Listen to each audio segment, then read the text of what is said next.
तो हेलो दोस्तों, क्या हाल चाल लोग? बहुत बढ़िया होंगे आप लोग। तो 11th क्लास के अब नए चैप्टर पर हम लोग आए हैं। देखो वीडियो बहुत लेट होगी, इसके लिए माफ़ी चाहता हूँ, थोड़ा टाइम नहीं मिल पा रहा था। अब जो मैं आपको पढ़ा रहा हूँ वो 7वां चैप्टर पढ़ाऊँगा आपका NCERT के अकॉर्डिंग, ठीक है। लेकिन आपको जो चैप्टर है वो थोड़ा अलग तरीके से पढ़ाया जाएगा, थोड़ा बहुत ही बेहतरीन तरीके से, एक तरीके से जैसे हम लोग नॉर्मल नहीं पढ़ते, मतलब ठीक है। अब बहुत से आप में से ऐसे लोग होंगे या स्टूडेंट जो ये वीडियो देख रहे होंगे, वो चाहते हैं कि यार थोड़ा बेस्ट मिले हमें, ठीक है। तो जिनके शहरों पे बेस्ट नहीं मिल पा रहा उन्हें, तो उनके लिए ये वीडियो है। और जो देखना चाहते हैं वो तो देखें यार, बिल्कुल। तो देखो, अब जो मैं यहाँ पे स्टार्ट करने वाला हूँ ना, वो मैं 7वां चैप्टर स्टार्ट तो कर रहा हूँ, लेकिन उससे पहले मैंने 5वां और 6ठा अभी वीडियो में नहीं बनाया, ठीक है। और वो मैं लास्ट में बनाऊंगा, तो कोई ऐसी दिक्कत वाली बात नहीं है, ठीक है। तीसरा चैप्टर जो मेन है यहाँ पे यूज़ होगा, उसकी वीडियो मैंने बना रखी है, और चौथे वेक्टर की कुछ बना रखी है। तो आप लोग उन्हें देखिए, अगर आपने नहीं देखा तो आप टाइप करो NCERT physics with Rahul Sharma, ठीक है। तो आपको सब वो दिख जाएंगे प्ले लिस्ट में हमारे। तो यहाँ पे मैं स्टार्ट कर रहा हूँ। सबसे पहले आपका चैप्टर नंबर 7 में हम लोग जिस पे बात करेंगे, ठीक है, जिस टॉपिक पे बात होगी वो होगी वृत्तीय गति, ठीक है दोस्तों। किस पे बात होगी? वृत्तीय गति पे। अब वृत्तीय गति क्या होती है? देखो, आपने तीसरा चैप्टर पढ़ रखा है, ठीक है, अपनी 11th क्लास का, जो समतल में गति थी। समतल में गति एक अलग प्रकार की गति होगी, जिसमें हम केवल सरल रेखा में गति कर रहे हैं। अब इस चैप्टर में हम लोग डील करेंगे वृत्तीय गति को, मतलब हम किसी वृत्त में बैठ के जो सर्कुलर मोशन तय कर रहे हैं, ठीक है, तो वहाँ पे हम किस तरीके से हमारा वेग होगा, क्या समय लगेगा, ठीक है, क्या त्वरण उत्पन्न होगा, कौन कौन से बल लगेंगे, तो वो सब यहाँ पे हमें पढ़ना है। कंपटीशन लेवल पे बहुत इंपॉर्टेंट चैप्टर हो जाता है, क्योंकि अच्छे खासे और बहुत हार्ड लेवल क्वेश्चन इससे बनते हैं। अब बच्चे ऊपर ऊपर से पढ़ के जाते हैं तो नहीं लगा पाते इन क्वेश्चनों को। तो इस वीडियो में आपको सब पढ़ाया जाएगा सीरीज वाइज। तो ठीक है, अगर नए हो तो सब्सक्राइब करो चैनल को, और 11th वाले हमारे साथ जुड़ते हैं, ठीक है। तो वृत्तीय गति है, सबसे पहले हम लोग बात करते हैं वृत्तीय गति में कि पहला टॉपिक क्या है हमारा, ठीक है। तो सबसे पहला टॉपिक आप लगा दो कोणीय विस्थापन, ठीक है। क्या चीज आ गया? कोणीय विस्थापन, जिसको एंगुलर डिस्प्लेसमेंट भी हम लोग कहते हैं, ठीक है, एंगुलर डिस्प्लेसमेंट। समझ गए दोस्तों? अब देखो, नए नए टर्म्स आ रहे हैं आप लोगों के लिए, जो 11th क्लास में अभी स्टूडेंट है, बहुत नए नए टर्म्स है। कोणीय विस्थापन आगे नई नई चीज आएगी, आप लोगों ने इससे पहले नहीं पढ़ा। तो आपने विस्थापन तो पढ़ रखा होगा, इस चीज को आप जानते हैं। ये क्या चीज होता है भाई? प्रारंभिक स्थिति और अंतिम स्थिति, इन दोनों के बीच की न्यूनतम दूरी को हम विस्थापन कहते थे। लेकिन आप इमेजिन करो कि यहाँ पे अब हम लोग इमेजिन क्या करना भैया, ये जो बात हम कर रहे हैं वो पूरी वृत्तीय गति के बारे में बात कर रहे हैं।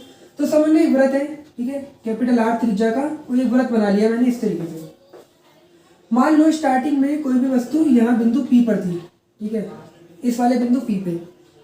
अब ये चलते चलते चलते चलते यहाँ तक आ गई, ठीक है, इधर तक P डैश तक। समझ रहे हो? पहले आपकी कोई भी वस्तु थी, बिंदु P पे थी, अब वो इतनी दूरी तय करके वृत्त में P डैश तक आ गई।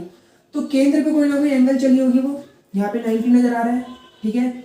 तो ये जितना एंगल चली इसको मैंने डेल्टा थीटा बोल दिया। यहाँ पे तो मुझे 90 नजर आ रहा है बहुत आसानी से।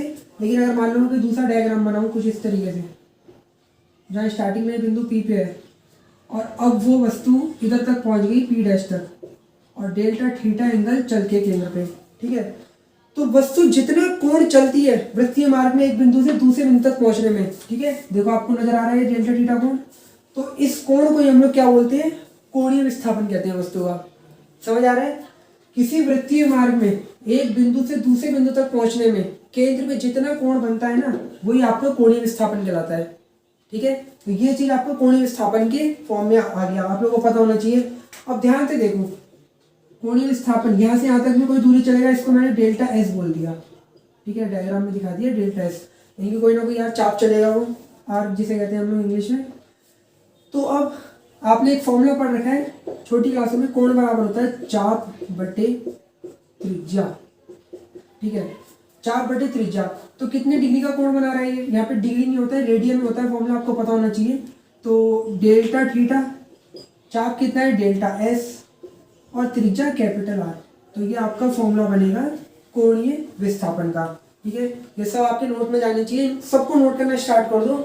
अगर बेस्ट तैयारी करनी है तो नोट्स बनाओ ढंग से, और बिल्कुल प्रॉपर्ली पढ़ो ढंग से, ठीक है। और आपको एक चीज़ और बता दूं, ये आपका जो है मात्रक इसका, ठीक है, वो रेडियन में होता है। रेडियन में लिख भी देता हूँ इधर, RD से शो करते हैं इसे, और रेडियन, ठीक है। कोण को देखो दो तरीकों से नापते हैं, रेडियन और डिग्री में, समझ गए। अब मैं आपको बता देता हूँ, आप में से ऐसे स्टूडेंट होंगे बायो वाले जिनके पास मैथ नहीं है, तो उनको यहाँ थोड़ी बहुत दिक्कत आती है। देखो pi is equal to 180 degree, इसको हमेशा याद रखो कि जो पाई की वैल्यू होती है ना कोण एंगल के फॉर्म में, वो 180 डिग्री के बराबर होती है, ठीक है। तो अब अगर मैंने आपको बोला 30 डिग्री, 60 डिग्री, ठीक है, 45 आता है, उससे पहले 45 ले लेते हैं, 60, 90 और 180। तो आपको पता है 180 तो पाई होता है, ठीक है, और 90 हो जाएगा पाई बाई 2, 180 का आधा पाई बाई 2, 60 डिग्री होता है आपको कितना, पाई बाई 3, ठीक है। और ये होगा आपका पाई बाई 4, और ये होगा आपका पाई बाई 6, ठीक है दोस्तों।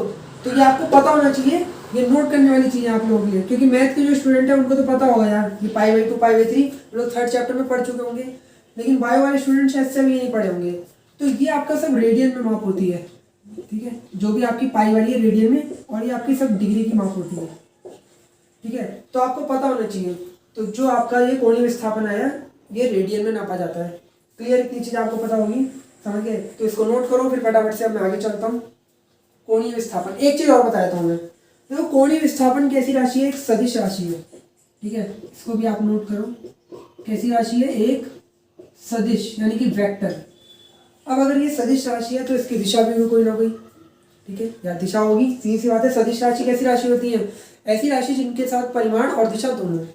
तो अब दिशा कैसी होगी, तो देखो कुछ नहीं करना, इसके लिए आपको अपना राइट हैंड यूज करना है, अपना सीधा हाथ लो, ठीक है, अपने सीधे हाथ को इस तरीके से खोलो, उनकी उंगलियों को, अब उस व्रत में रख दो, और व्रत में अपने जो फिंगर है, इन फिंगरों को देखो ध्यान से, ये उस तरफ चलाओ जहाँ वस्तु जा रही है, ठीक है। मेरी वस्तु पहले पी पे थी, अब पी डैश पे चली गई, यानी कि कुछ ऊपर की तरफ जा रही है इस तरीके से। तो आप ध्यान से देखो, मैंने अपनी उंगलियों को ये ऊपर की तरफ इस तरीके से मोड़ दिया। एक बार फिर से देखो, अपने सीधे हाथ को इस तरीके से खोलो, ठीक है, इस तरीके से अपने सीधे हाथ को खोल दिया। अब अपनी फिंगर को उस तरफ मोड़ो जिधर वस्तु जा रही है, यहाँ मेरी ऊपर की तरफ जा रही है, मैंने मोड़ दी फिंगर, तो आपका अंगूठा जिधर शो करेगा, जिधर की तरफ बाहर निकलेगा ना, वही दिशा होगी आपकी किसकी, इस कोणीय विस्थापन की, समझ गए, ठीक है। अब जैसे मान लो, आप इमेजिन करो कि अगर ये वस्तु पी डैश से पी पे आ रही होती, ठीक है, तो मैं फिर से अपना राइट हैंड यूज करता, इस बार मेरी फिंगर की दिशा कहाँ होगी, नीचे की तरफ, ऐसे आ रही है ना वस्तु, देखो इधर की तरफ, पी से पी डैश पे, तो कुछ इस तरीके से। इस बार मेरा अंगूठा अंदर की तरफ जा रहा है, तो कोणीय विस्थापन की दिशा अंदर की तरफ होती कागज तल के, ठीक है। तो इसको ध्यान रखना, इंपॉर्टेंट टॉपिक था, फटाफट से मिटा रहा हूँ। अब अगले टॉपिक पर चलते हैं हम लोग, ठीक है। तो अगर चैनल पे नए हो तो सब्सक्राइब करो, और कुमार यूनिवर्सिटी मुझे निकल रहा है, तो अगर चैनल पे नए हो तो सब्सक्राइब जरूर करो यार हमारे चैनल को, और आगे बढ़ाओ। अब देखो अगली जो हेडिंग है वो आपकी है कोणीय वेग, ठीक है। अब आप हो गया यार, ये वेग तो सुना था, ये कोणीय वेग क्या नया बवाल है, तो नए नए टर्म्स आते जा रहे हैं। इंग्लिश में कहते हैं एंगुलर और वेलोसिटी, ठीक है, एंगुलर वेलोसिटी। तो यार अब ये क्या चीज़ है, अगर मैं आपसे सीधा वेग की बात करता तो आप मुझे जवाब देते विस्थापन परिवर्तन की दर। क्या विस्थापन परिवर्तन की दर वेग कहलाती है। इस बार इसके आगे कोणीय लग गया, यानी कि हम बात कर रहे हैं एक सर्कुलर मोशन में किसी वस्तु की, तो आप क्या कहोगे इसको, आप कहोगे यार कोणीय विस्थापन परिवर्तन की दर। कोणीय विस्थापन परिवर्तन की दर क्या कहलाएगी, कोणीय वेग कहलाएगी। हर एक समय में भैया उसके विस्थापन में, कोणीय विस्थापन में क्या परिवर्तन आ रहा है, ये देखना है, उसका क्या कहलाएगा, उसका क्या कहलाएगा, उसका कहलाएगा कोणीय वेग, ठीक है। अब आपको एक दो चीज और पता होनी चाहिए कि कब मैं इसको ऐसे लिखूं और कब अलग तरीके से। तो देखो फटाफट नोट करते हैं हम लोग, ध्यान से देखो, ठीक है। अगर आपने तीसरे चैप्टर की वीडियो नहीं देखी तो उसको देखो, समझो। देखो इसको ओमेगा से शो करते हैं हम लोग, ओमेगा, ठीक है, क्या बोलते हैं, ओमेगा। कोणीय वेग को ओमेगा से प्रकट करते हैं, फॉर्मूला होता है दोस्तों, इसको कोणीय वेग को ओमेगा से शो करते हैं हम लोग, फॉर्मूला होता है कोणीय विस्थापन परिवर्तन की दर, ठीक है। तो कोणीय विस्थापन हो गया डेल्टा थीटा अपॉन, और उसकी दर यानी कि डेल्टा टी, ठीक है। तो अब ये आपको पता होगा ये एवरेज के लिए यूज होता है, एवरेज के लिए। ठीक है, आपने कोई भी पूरी वीडियो देखी, उसका एक पूरा एवरेज निकाला, तो उसको हम इस तरीके से शो करते हैं। यानी कि मैं इसको आगे ऐसे लिख सकता हूँ, θ2 minus θ1 upon T2 minus T1। तो ये भी आपको पता होना चाहिए, ये एवरेज है। और अगर मैं किसी एक ठीक पॉइंट पे बात करूँ तो कुछ ऐसे लिख सकता हूँ, limit t tends to 0 D omega upon D T. तो इन दोनों में बहुत डिफरेंस होता है यार। ठीक है, सॉरी डी ओमेगा नहीं, डी थीटा। अब ये किस चीज़ का फॉर्मूला बन गया, ये बना ओमेगा ताक्षणिक का या इंस्टेंटेनियस। ठीक है, तो दोनों में डिफरेंस होता है। ये आपका ओमेगा एवरेज है, कोणीय वेग। ठीक है, औसत कोणीय वेग, और ये ताक्षणिक कोणीय वेग आपका, ये किसी एक पॉइंट पे बात करी जा रही है, और ये किसी दो पॉइंटों के बीच एवरेज के ऊपर बात करी जा रही है। ठीक है, तो ये दो फॉर्मूले नोट करो आप, ये डी थीटा है। ठीक है, डी थीटा, जो बच्चे नए उन्हें नहीं पता तो मैं बता दूँ, ये छोटी सी चीज़ होती है बहुत, और ये एवरेज होती है, तो उनके लिए मैंने नोट करा है। तो आपको ये नोट में जाना चाहिए, इंपॉर्टेंट फॉर्मूला है। अब समझो कि यार कोणीय वेग भी एक कैसी राशि है, एक सदिश राशि। कोणीय वेग कैसी राशि, एक सदिश राशि, और इसका मात्रक क्या होगा, मात्रक होगा यार यहाँ से बना लो, डेल्टा डी थीटा का मात्रक रेडियन, और समय का मात्रक सेकंड, तो रेडियन प्रति सेकंड आपका मात्रक होगा कोणीय वेग का। क्लियर, ये बात समझ आ रही है आप लोगों को। तो अब यार एक सदिश राशि है तो इसकी भी दिशा होगी, तो ध्यान से देखो, कोणीय वेग की वही दिशा होती है जो कोणीय विस्थापन की होती है। ठीक है, अगर मान लो कोणीय विस्थापन की जो दिशा हमने निकाली राइट हैंड के फॉर्मूले से, ठीक है, फॉर्मूला नहीं मतलब एक रूल से, तो सेम वो दिशा आपकी कोणीय वेग की भी होगी जो कोणीय विस्थापन की है। ठीक है, नोट में जानी चाहिए सारी आपकी बातें। तो दो इंपॉर्टेंट फॉर्मूले हमें सामने मिले, दो अच्छे से फॉर्मूले मिले, तो इसमें न्यूमेरिकल भी हो जाए अच्छा सा, फटाफट से न्यूमेरिकल करते हैं। तो दोस्तों देखो, एक न्यूमेरिकल लिख रहा हूँ मैं, अच्छा सा इंपॉर्टेंट तो नहीं कह सकता, लेकिन हाँ अच्छा क्वेश्चन है।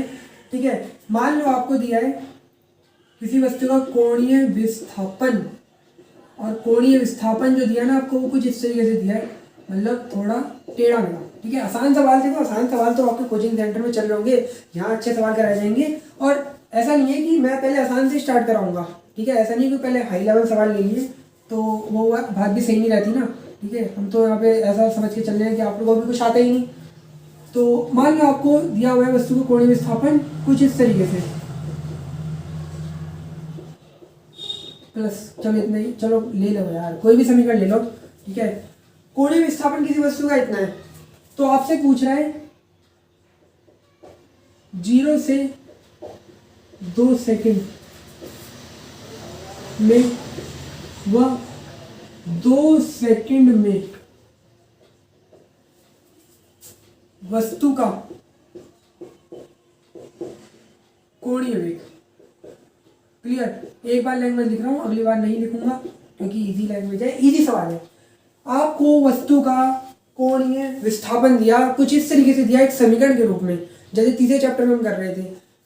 और इस बार आपसे 0 से 2 सेकंड में, और ठीक एक बार 2 सेकंड में क्या पूछ रहा है, कोणीय वेग बताओ। तो बहुत इजी सवाल है। सबसे पहले तो हम लोग कुछ नहीं करते हैं, सबसे पहले तो इस समीकरण को ही उतार देते हैं, 4t² + 2t + 1। ठीक है, तो अभी आपको याद होगा, ये आपसे क्या पूछ रहा है, ये आपसे कह रहा है भाई, जब वस्तु चक्कर लगा रही होगी ना वृत्ताकार मार्ग में, तो जब 0 से 2 सेकंड के बीच जो होगा समय, 0 से 2 सेकंड के बीच का जो समय है, ठीक है, तो वो उसमें आपको क्या बताना है, कोणीय वेग बताना है। तो आप समझ गए कि यार 0 से 2 सेकंड यानी कि एक औसत। क्लियर, तो आपको यहाँ पे क्या निकालना है, ओमेगा एवरेज निकालना है। तो ठीक है, सबसे पहले ओमेगा एवरेज का फॉर्मूला में आना चाहिए। ओमेगा एवरेज वो होता है θ2 माइनस θ1, या चलो पीछे से कराता हूँ, delta theta upon delta T, जिसको मैंने अभी बताया θ2 माइनस θ1। तो अब ये देखो θ2 और θ1 क्या है, यहाँ पे आपसे कह रहा है 2 और 0 के बीच, तो θ2 कर दिया, यानी कि एक बार 2 सेकंड में देखूंगा मैं कितना थीटा है, और एक बार मैं 0 सेकंड में देखूंगा। ऐसे ही मैं एक बार टी टाइम पे और एक बार 0 पे। अरे भाई समझ आ रही है, θ2 माइनस θ1 करना था।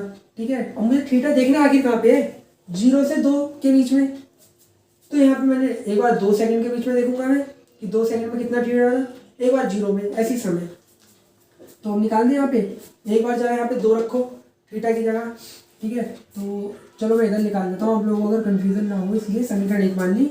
तो मैं एक बार थीटा 2 निकाल रहा हूँ। समीकरण ये जो आपकी दिख रही है, इसमें टी की जगह 2 रख दो और जगह, तो 4 इंटू 4, देखो 2 का स्क्वायर 4 हो जाएगा, 2 इंटू 2 प्लस 1, ठीक है। 16 प्लस 4 प्लस 1 कितना आया, 21 रेडियन। क्लियर। ऐसे एक बार थीटा 0 निकाल देंगे, टी की जगह हर जगह 0 रख दो, तो ये भी 0 हो गया, ये भी 0 हो जाएगा, प्लस 1, केवल क्या बचेगा, 1 रेडियन, ठीक है। तो बस समीकरण नंबर 1 से,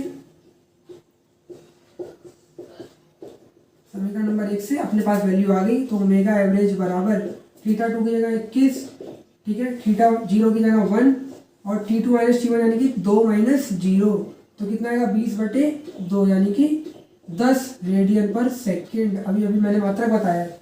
तो ये तो आ गई अपने पास एवरेज वैल्यू, ठीक है। ठीक 0 से 2 सेकेंड में, 0 से 2 सेकेंड में कितना उसका कोणीय वेग हो रहा था ये। अब हमें निकालना है 2 सेकेंड में, बताओ वस्तु का कोणीय वेग, यानी कि ठीक जब 2 सेकेंड हुआ होगा ना, तब वस्तु का कोणीय वेग कितना होगा। तो जब भी एक छोटे से समय के लिए आपसे बात करें, तो आपको पता है उसमें आपका क्या फॉर्मूला लगेगा, ओमेगा इंस्टेंटेनियस बराबर D omega upon D T, D omega upon D T. Notes में जाने चाहिए, मैंने पीछे आपको सब बताया है। तो अब क्या करना है, ठीक है, सॉरी गलत हो गया, डी थीटा होता है not D omega, D theta upon D T, ठीक है। तो आपको करना क्या है, आपको इस समीकरण में दिख रहा है D theta upon D T निकालना है, यानी कि अवकलन कर देना है ना इसका। अगर आपको अवकलन वाली वीडियो नहीं पता तो जाके अभी सर्च करो, ठीक है, एनसीईआरटी फिजिक्स विद राहुल, ठीक है, अवकलन समीकरण, तो आपको वहाँ पे उसकी वीडियो मिल जाएगी। पहले वो वीडियो देख लो, अवकलन वाली मोस्ट इंपॉर्टेंट है, अवकलन और समाकलन की, तो और ज़्यादा मजा आएगा यहाँ पे। क्लियर। तो अब देखो मैं इसका अवकलन कर देता हूँ। कैसे करूँगा अवकलन, 4 ऐसे ही रहेगा, टी स्क्वायर का 2t, 2 ऐसे ही रहेगा, टी का 1 हो जाएगा और 1 का 0। अरे बड़ी कंफ्यूजन हो गई बच्चों को, वीडियो देख लो एक बार यार। देखो 4 ऐसे का ऐसे कांस्टेंट रहता है, 2t का टी स्क्वायर का 2t हो जाएगा, 2 ऐसे ही, t का 1 और 1 का 0 हो जाएगा, ठीक है। तो अपने पास आया 8t प्लस 2, ठीक है ये। अब हमसे कह रहा है, हमें बताना है ठीक t बराबर 2 सेकेंड पे, तो t is equal to 2 second put कर दूंगा मैं इस समीकरण में। तो ओमेगा इंस्टेंटेनियस बराबर आएगा 8 इंटू 2 प्लस 2, 16 प्लस 2 यानी कि 18 रेडियन पर सेकेंड, ठीक है। तो ये 2 आंसर आ गया हमारे, एक बार 0 से 2 सेकेंड में और एक बार ठीक 2 सेकेंड में कितना कोणीय वेग था उसका वस्तु का, ठीक है दोस्तों। इस तरीके से मैं आपको समीकरण बदल के या कोई भी समीकरण बदल के देगा तो आप इस तरीके का सवाल आसानी से कर देंगे। अब इमेजिन करो कि अगर मान लो आपको ओमेगा दे दे, ठीक है, इस बार उल्टा कर दे, ओमेगा दे दे और कोणीय वेग सॉरी कोणीय त्वरण विस्थापन पूछ ले आपसे। अब क्या करेंगे, अब क्या करेंगे, तो कोई दिक्कत वाली बात नहीं है, यहाँ पे बैठे हैं हम लोग कराने के लिए। अब ऐसे में आपको कुछ नहीं करना, आपको एक चीज़ ध्यान रखनी है। देखो अभी आपको एक चीज़ पता है, ओमेगा बराबर होता है ये, ठीक है, पता है। तो क्या मैं इसको ऐसे लिख सकता हूँ, बिल्कुल लिख सकता हूँ यार, मल्टीप्लाई करा दी साइड में, इसको इधर ले गया, ठीक है। अगर मैं दोनों तरफ समाकलन कर दूं, दोनों तरफ समाकलन कर दूं, समाकलन मतलब अरे यार समाकलन मतलब नहीं पता, एक बार समाकलन की वीडियो देख लो, ठीक है। टाइप करो अभी एनसीईआरटी फिजिक्स विद राहुल, ठीक है, इंटीग्रेशन, तो आपको मिल जाएगी वीडियो, एक बार देख लो, पूरा कंसेप्ट क्लियर हो जाएगा आप लोगों का समाकलन और अवकलन का। तो theta is equal to omega into D theta, D theta, theta नहीं डी टी, तो ये आ सकता है या डी हट जाएगा, ठीक है। क्या होता है फॉर्मूला, 1dx का या dx का x, ठीक है, शॉर्ट बता देता हूँ। तो स्मॉल डी हट गया, थीटा बचा और इधर समाकलन का निशान omega into D theta, D T, D theta निकाला मुझे। तो ये जो आपको एक फॉर्मूला बन गया, ठीक है। अगर आपको कभी ओमेगा दे दे और थीटा पूछ ले तो आपको उसका समाकलन कर देना है, ठीक है, याद रखना ये चीज़। तो ये 2 सवाल बन सकते थे, मैं जैसा कोई एक सवाल आपको अभी चाहूँ तो करवा दूँ, लेकिन कोई इसकी वो नहीं लगती, फिर वीडियो और लंबी बन जाएगी। और अगर आप कहते हो कमेंट में तो मैं बिल्कुल बताऊँगा, ऐसी बात नहीं है। तो ये याद रखना आप लोग। अब दोस्तों देखो एक इम्पॉर्टेंट, देखो ये वीडियो बहुत लंबी मैं बना दूंगा अभी, क्योंकि यार सारे कंसेप्ट क्लियर करने में बहुत मज़ा आता है, तो फिर आप लोगों को भी अच्छा लगेगा। अब आपको एक चीज़ पता है, एक होता है आपका रेखीय वेग। अरे अब ये कौन सा वेग आ गया, ये पढ़ के आयो भाई, तुम लोग सब पढ़ के आयो, पढ़ के आयो, इसको लीनियर वेलोसिटी भी कहते हैं। अरे भाई जो हम तीसरे चैप्टर में पढ़ के आए, ठीक है, वहाँ वेग था, सरल रेखा में गति होती है तो उसको रेखीय वेग बोलते थे हम लोग। क्लियर? तो रेखीय वेग क्या होता है, v बराबर ds अपॉन dt, ठीक है। या अगर एवरेज वाले की बात करूँ तो ये, ठीक है, पता है आप लोगों को, इतना तो पता ही है, तीसरे चैप्टर में पढ़ के आए हो। तो एक बार रिमाइंड करा रहा था मैं, क्योंकि जो अगला संबंध है ना वो रेखीय वेग और कोणीय वेग में है, समझ गए? तो इसको भी नोट कर लो, अगर किसी को नहीं पता तो नोट कर लो उसे, क्योंकि यार देखो अच्छे तरीके से पढ़ोगे तो सब समझ में आएगा। कुछ भी टॉपिक छोड़ दोगे ना तो फिर पकड़ना बड़ा मुश्किल होता है उस चीज़ को, और फिर आप कहोगे फिजिक्स हार्ड है, जबकि ऐसा कुछ नहीं है, आपने छोड़ दिया वो चीज़। तो अगली जो हेडिंग है वो ये है, कोणीय वेग व रेखीय वेग में संबंध। देखो संबंध जो है ना वो 2 मिनट के लिए, 2 मिनट का है, बस 2 मिनट का। इसमें जो न्यूमेरिकल है ना, यानी कि न्यूमेरिकल बहुत ही अच्छे हैं, ठीक है। अब बहुत से कोचिंग सेंटर पे जो है यहाँ पे, मतलब हमारे यहाँ इधर उधर, मुझे नहीं लगता कि वो इस लेवल का करा रहे हैं कोई चीज़ जो शायद से आपको नीट या जेईई पे जरूरत पड़ेगी, ठीक है। अरे यार ये तो पेपर में आप 2 नंबर में रट के भी छाप दोगे, क्लियर, लेकिन इस पर सवाल लगा पाओगे? अभी मैं आपको देखो इस वीडियो में सवाल ऐसे कराऊंगा, और अगर नहीं तो अगले पार्ट में बनाऊंगा, तो आप खुद कहोगे कि यार ये सवाल ऐसे हो सकता था, हम तो कुछ और ही सोच रहे थे। तो आप क्या सोच रहे थे, उसी सोच को मतलब चेंज करना है हमें। तो देखो डेरिवेशन तो 2 मिनट का है, फटाफट बता देता हूँ। आपको पता है, अभी एक चीज़ पता है आप लोगों को कि मान लो कोई वस्तु है, ठीक है, सर्कल में घूम रही है, यहाँ पे थी बिंदु पी की, और अब पी डैश पे पहुँच गई, डेल्टा थीटा कोण चढ़ के, ठीक है। कैपिटल आर मान लिया हमने त्रिज्या इसकी वृत्त की, और ये हमने मान लिया परिधि पे चली गई उसकी दूरी, यानी कि चाप जिसे कहते हैं हम लोग। क्लियर, समझ आ रहे हैं?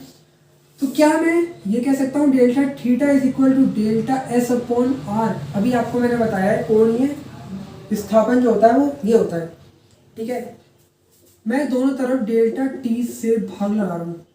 अब ये मैं क्यों कर रहा हूँ अभी आपको पता चल जाएगा, ठीक है। डेल्टा टी से भाग, तो देखो इधर भी लगा दी भाग, ठीक है, आर ऐसी इधर भी लगा दी भाग, कोई दिक्कत, इधर भी भाग लगा दी, डेल्टा टी से इधर भी भाग लगा दी। अब आपको ये चीज़ और ये चीज़ कुछ बनती नजर आ रही है, ठीक है। ये बन गया आपका ओमेगा 1/r ऐसी, और ये बन गया आपका क्या, v। साइड में मैं लिख देता हूँ, क्योंकि ओमेगा बराबर delta theta upon delta T, और v बराबर delta S upon delta T, ये 2 चीज़ें। तो मैं ऐसे कह सकता हूँ v is equal to R omega, ये आर इसके साथ चला गया, तो ये एक रिलेशन है हम लोगों के बीच, v is equal to R omega. तो ये एक रिलेशन था, 2 नंबर के रहा, यहाँ तक तो आ गए हम लोग। अब आप एक चीज़ ज़रा देखो, ठीक है, ये जो रिलेशन है ना इसको नोट करो, नोट करने वाली बात है, ये सिर्फ और सिर्फ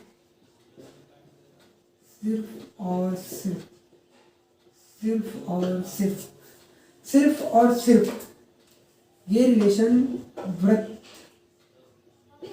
के लिए सही है, ठीक है। यानी कि जब वस्तु वृत्त में हो ना तभी हम ये रिलेशन लगा सकते हैं, v is equal to R omega. और अगर कोई आपसे कह रहा है v और r में यही रिलेशन है, तो थोड़ा समझ जाओ कि शायद उसका ज्ञान इतना अच्छा नहीं है, या वो पढ़ा नहीं उस चीज़ को।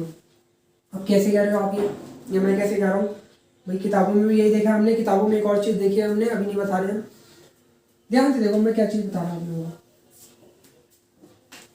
ये एक वृत्त है अपने पास, ठीक है, कैपिटल आर त्रिज्या।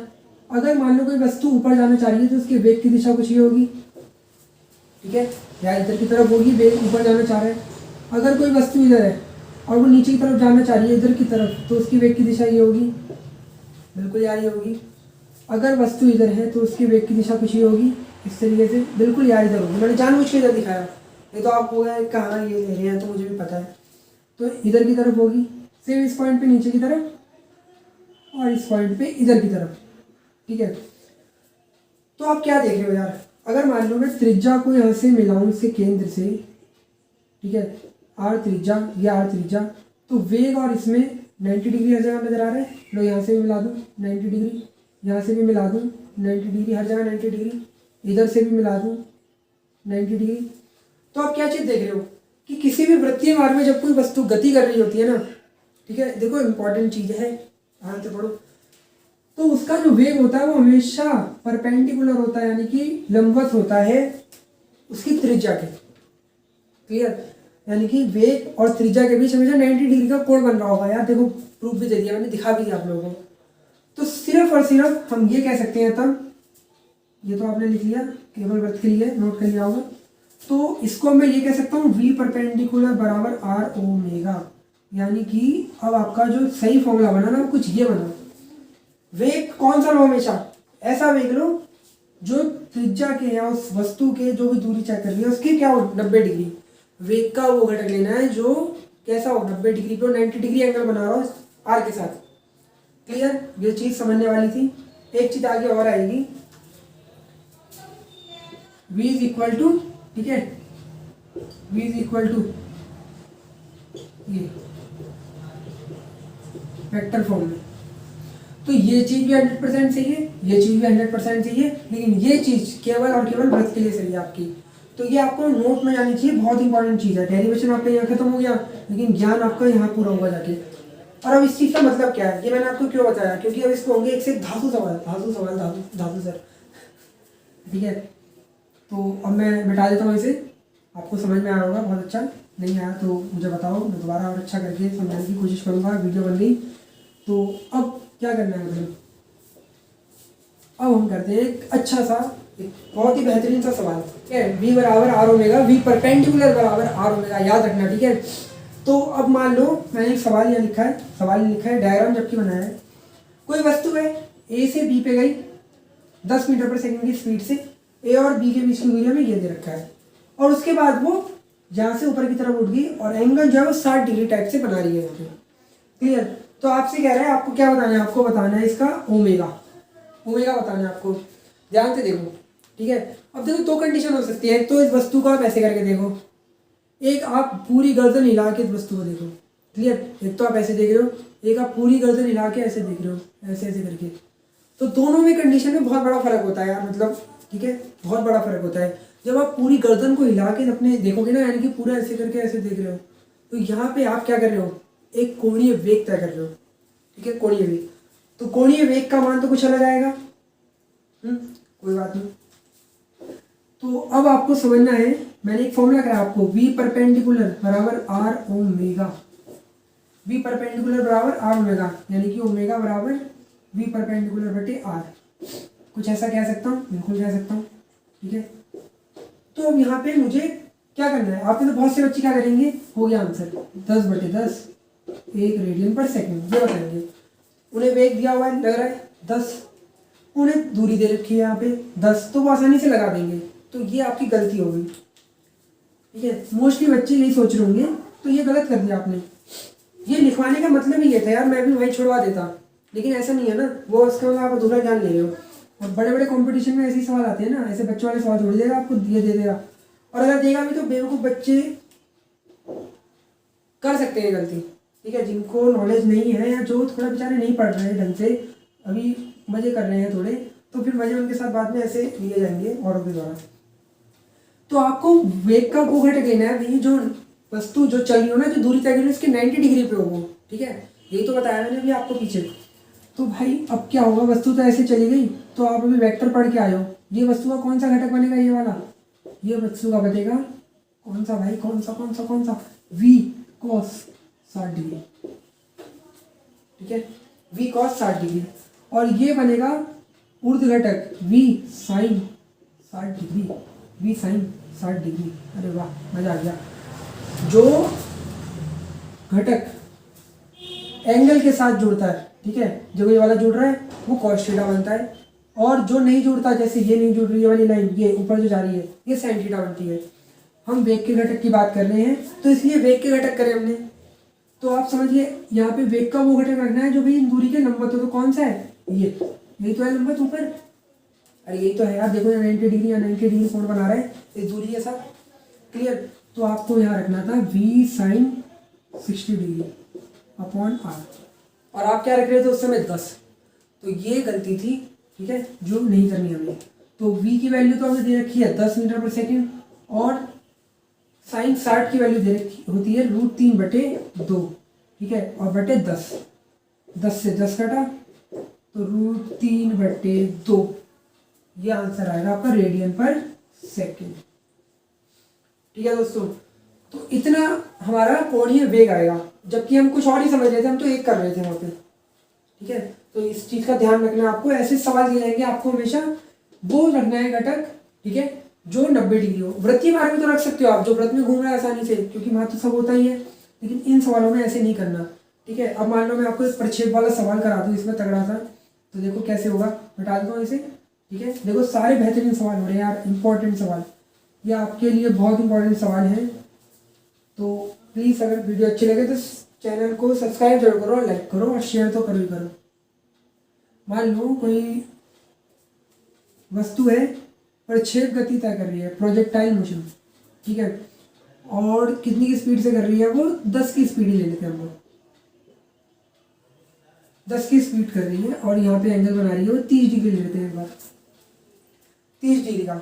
तो आपको इतना पता है? नहीं पता, कोई बात नहीं। अगर वस्तु यहाँ पे एंगल इतना बना रही है तो इधर भी 30 डिग्री का एंगल बनाएगी।